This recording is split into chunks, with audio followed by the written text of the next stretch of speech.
Selamat pagi jemaat GKI Klasi Solo yang dikasihi Tuhan. Kita bersyukur untuk setiap karya-karya Tuhan dalam kehidupan kita. Kita mengucap syukur untuk setiap penyertaan Allah yang senantiasa kita alami dalam kehidupan kita, dalam segala situasi dan kondisi hidup. Pada pagi hari ini kita akan bersama-sama merenungkan sabda Tuhan untuk mendasari seluruh aktivitas kita di dalam kehidupan kita pada hari ini. Namun sebelumnya, mari kita bersama berdoa. Ya Allah yang Maha Kasih, kami mengucap syukur untuk kasih-Mu dan juga kemurahan-Mu kepada kami. Sepanjang hari kami boleh melewati di dalam penyertaan dan perlindungan Allah. Kami mengucap syukur Bapa karena ketika kami menjalani kehidupan kami dalam segala suka dan duka, dalam setiap pergumulan kami, Engkau hadir menjumpai kami dan Engkau memberikan jawab atas setiap seru doa yang kami naikkan di hadapan Tuhan. Kami tahu bahwa kami tak pernah sendiri karena kami bersama dengan Engkau yang mengasihi kami. Saat ini kami akan bersama merenungkan sabda-Mu. Engkau berkenan untuk memberikan kepada kami hikmat, hati yang terus diterangi oleh Roh Kudus, sehingga kebenaran firman Tuhan boleh kami pahami dan kami setia hidup di dalamnya. Tuhan berkati setiap kami, sehingga sabda Tuhan ini akan senantiasa memberikan kepada kami pedoman untuk kami hidup, dan kami boleh melakukan segala sesuatu seperti yang Tuhan mau. Di dalam nama Tuhan Yesus, kami berdoa dan mengucap syukur. Amin. Pada hari ini, firman Tuhan diambil dari 1 Raja-Raja pasal 21, ayat 1 sampai dengan ayatnya yang ke-16, demikian sabda Tuhan. Sesudah itu terjadilah hal yang berikut. Nabot, orang Yisrael, mempunyai kebun anggur di Yisrael di samping istana Ahab, Raja Samaria. Berkatalah Ahab kepada Nabot, "Berikanlah kepadaku kebun anggurmu itu, supaya ku jadikan kebun sayur, sebab letaknya dekat rumahku. Aku akan memberikan kepadamu kebun anggur yang lebih baik daripada itu sebagai gantinya. Atau, jikalau engkau lebih suka, aku akan membayar harganya kepadamu dengan uang." Jawab Nabot kepada Ahab, "Kiranya Tuhan menghindarkan aku daripada memberikan milik pusaka nenek moyangku kepadamu." Lalu masuklah Ahab ke dalam istananya dengan kesal hati dan gusar karena perkataan yang dikatakan Nabot orang Yisrael itu kepadanya.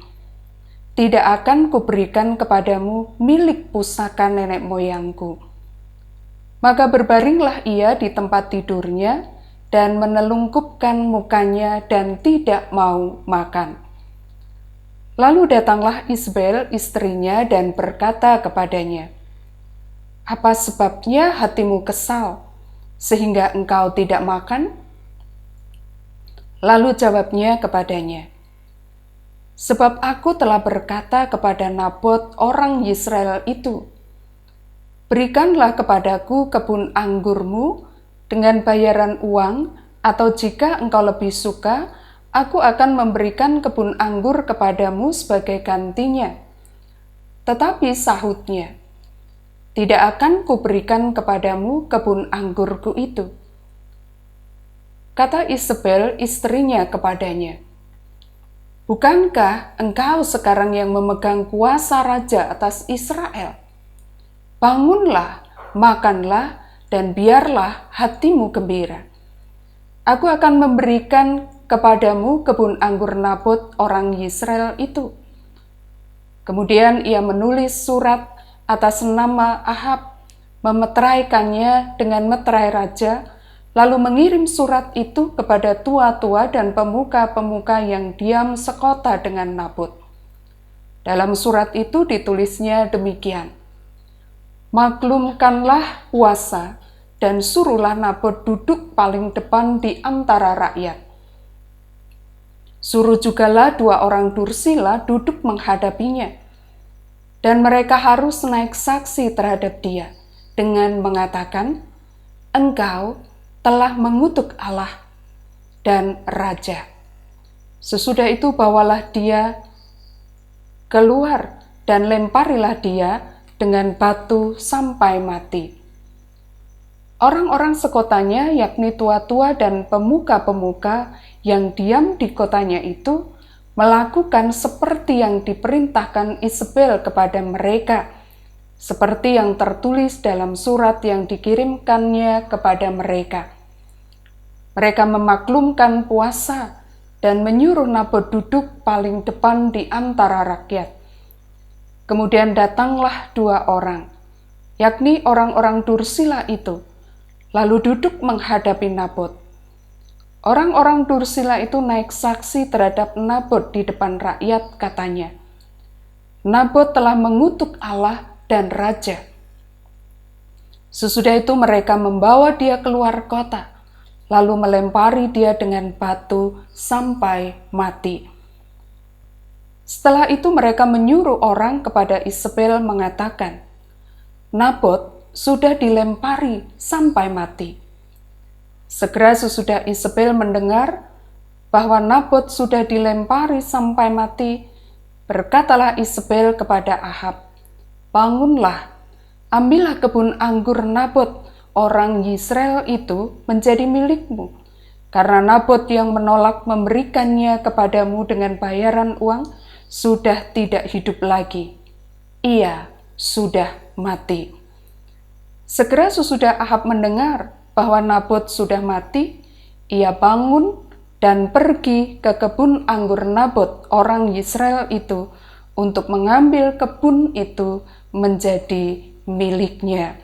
Demikian bacaan firman Tuhan pada hari ini, dan kita akan bersama-sama merenungkan sabda Allah ini untuk kita mendasari kehidupan kita yang adalah anugerah-Nya. Bapak, Ibu, dan saudara-saudara yang dikasihi Tuhan, mungkin kita pernah mendengar kalimat yang demikian. Cara pandang seseorang terhadap sesuatu akan mempengaruhi sikap orang terhadap sesuatu hal tersebut. Nah, Bapak, Ibu, dan saudara yang dikasihi Tuhan, mengenai hal tersebut, maka kita akan kaitkan dengan tema yang kita renungkan bersama pada hari ini, bertanggung jawab terhadap harta. Berbicara tentang harta, Bapak, Ibu, dan saudara, berbagai macam cara pandang orang terhadap harta. Ada orang yang memandang bahwa harta yang ada pada dirinya adalah hanya titipan, karena sesungguhnya itu adalah milik Tuhan. Cara pandang yang demikian, Bapak Ibu, mempengaruhi sikap orang terhadap harta yang ada di dalam dirinya. Orang lalu kemudian mengelola harta yang adalah titipan Tuhan itu dengan bertanggung jawab. Dan tanggung jawab itu diwujudkan dengan ketika dia mengelola apa yang ada pada dirinya, dia bertanya kepada sang empunya harta yang menitipkan harta itu. Karena itu, dia tidak akan mengelola apa yang ada di dalam dirinya itu untuk kepentingannya sendiri. Dia akan memiliki kepedulian terhadap orang lain. Dia tidak akan menjadi orang yang pelit. Dia tidak akan menjadi orang yang sulit untuk berbagi dengan orang lain. Dia tidak akan menjadi orang yang kemudian memikirkan dan mementingkan dirinya sendiri. Tetapi Bapak, Ibu, dan Saudara, di sisi yang lain, ada orang yang memiliki pandangan bahwa apa yang ada di dalam dirinya adalah miliknya. Sehingga karena itu miliknya, dia berkata ini adalah karena usaha dan kerja kerasnya. Maka ketika dia menggunakannya pun juga dipakai untuk kepentingan dirinya. Suka-suka saya, karena itu kepunyaan saya. Terserah saya, karena itu adalah karena hasil kerja keras saya. Menjadi orang yang sulit berbagi dengan orang lain dan tidak peduli dengan apa yang dialami oleh sesamanya. Ada juga orang-orang yang berpikir bahwa Tuhan itu memberikan atau mempercayakan sesuai dengan kemampuan seseorang dan melahirkan sikap dia bersyukur. Bersyukur dengan apa yang Tuhan percayakan. Bersyukur dengan apa yang ada di dalam dirinya dan merasa cukup dengan apa yang ada dalam hidupnya. Tetapi di sisi yang lain, ada juga orang yang merasa bahwa Tuhan itu tidak adil. Kepada yang satu dia mempercayakan lebih banyak, sedangkan kepada dirinya jauh lebih sedikit. Kepada yang lain Tuhan mempercayakan lebih baik, tetapi kepada dirinya tidaklah lebih baik daripada apa yang dimiliki oleh orang lain. Cara berpikir orang yang demikian akan melahirkan sikap orang ini tidak bisa bersyukur. Dia mudah iri hati dengan orang lain, selalu ingin memiliki apa yang orang lain miliki, dan dia akan menjadi orang yang senantiasa berpikir bagaimana caranya untuk bisa memiliki, untuk bisa mendapatkan.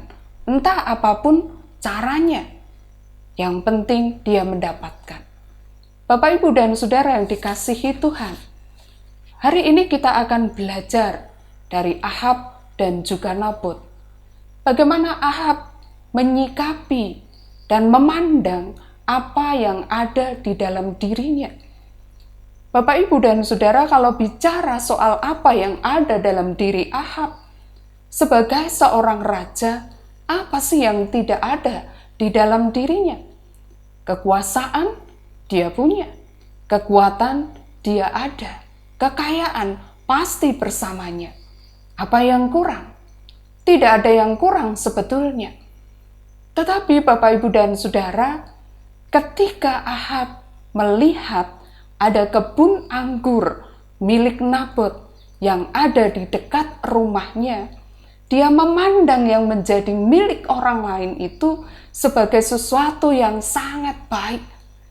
Dia berpikir alangkah senangnya kalau itu bisa menjadi miliknya. Di awal kita membaca dalam teks kita tadi, Ahab berkata kepada Nabot, "Berikan kebun anggurmu itu.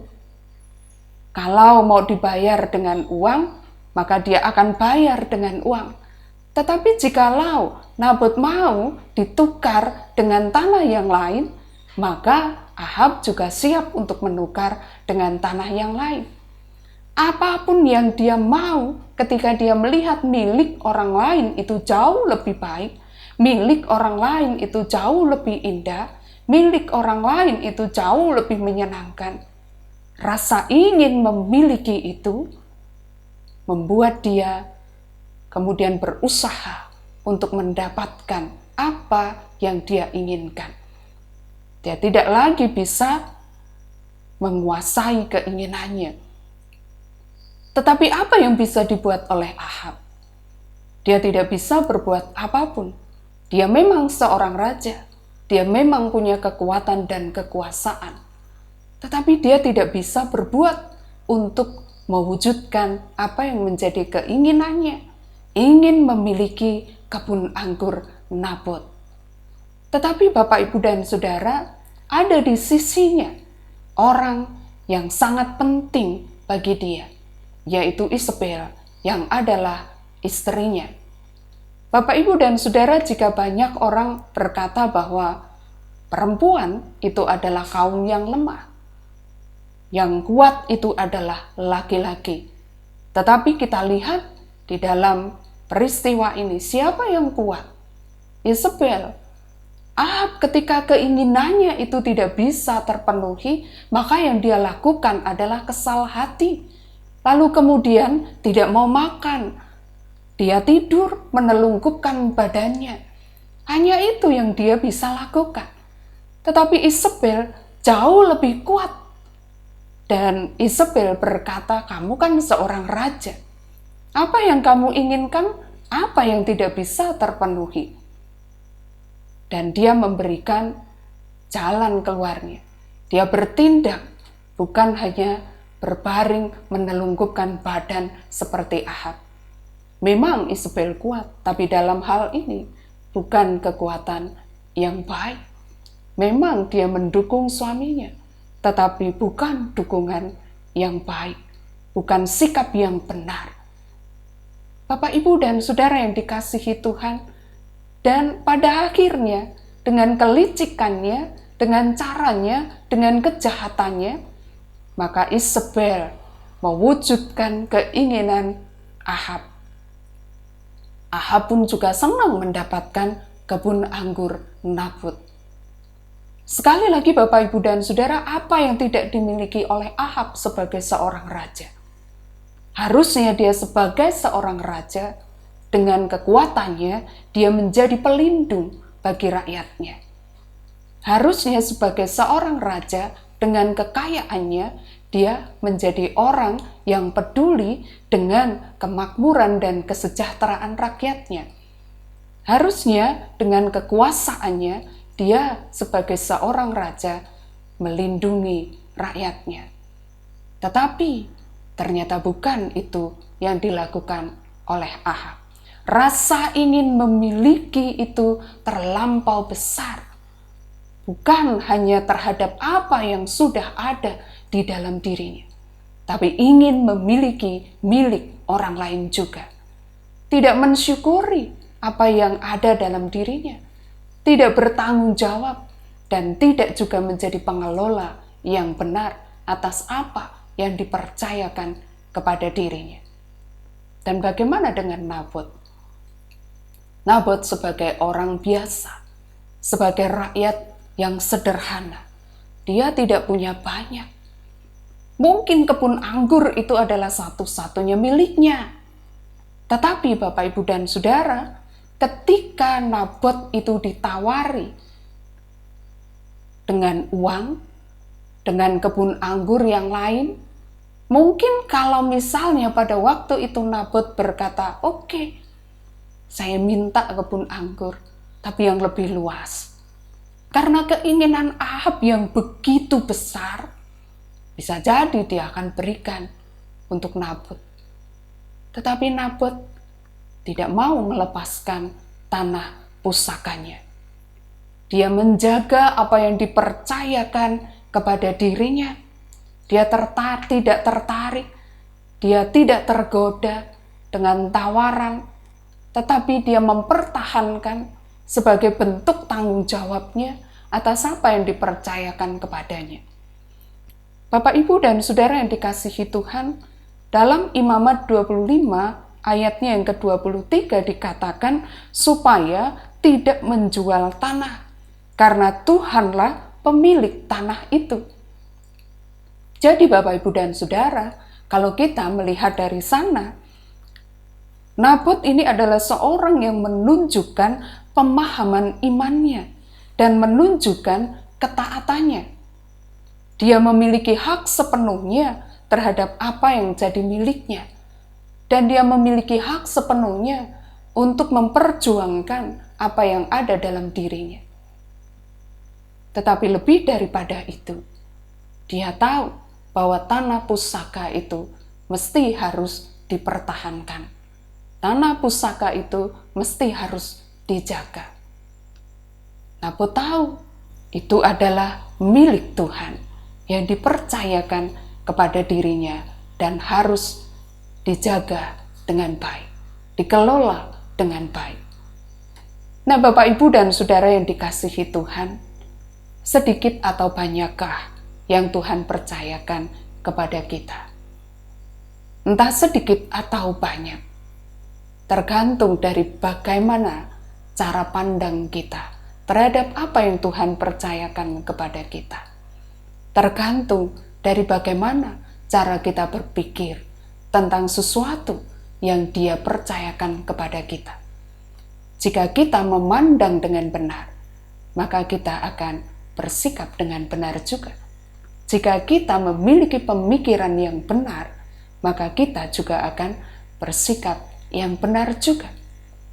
Bukan karena kita punya banyak, bukan karena kita dipercaya banyak, sehingga kita punya hati untuk memberi dan berbagi.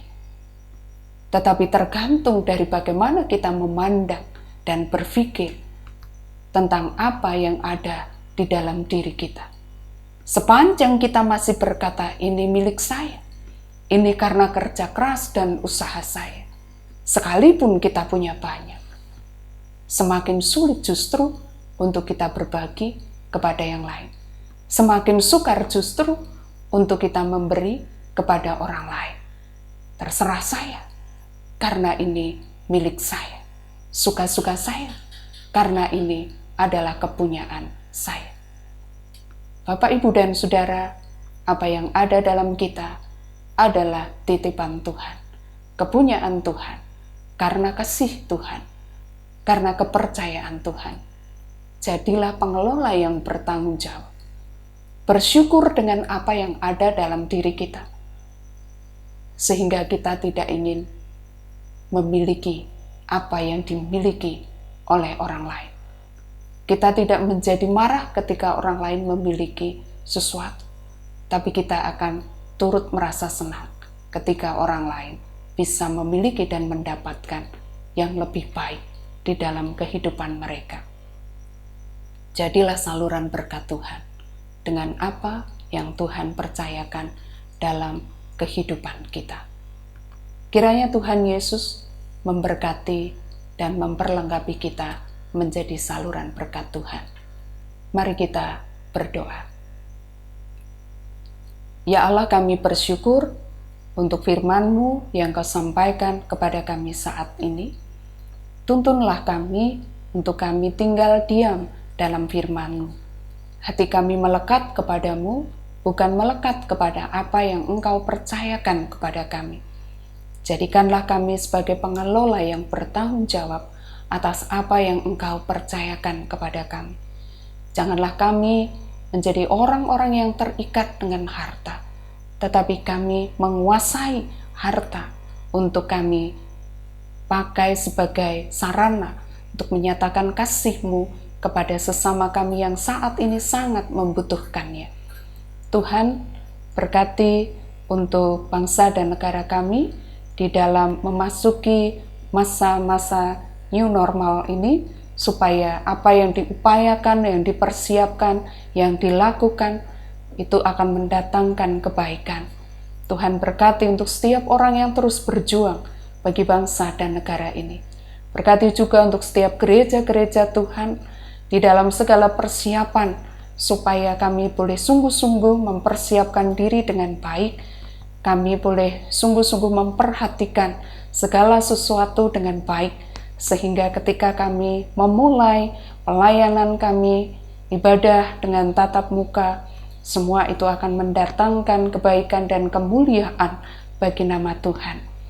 Terima kasih Bapa di surga, hidup kami serahkan kepadamu, hidup kami persembahkan di hadapan-Mu, dan kiranya menjadi persembahan yang memperkenan hati Bapa. Di dalam nama Tuhan Yesus, kami berdoa dan mengucap syukur. Amin.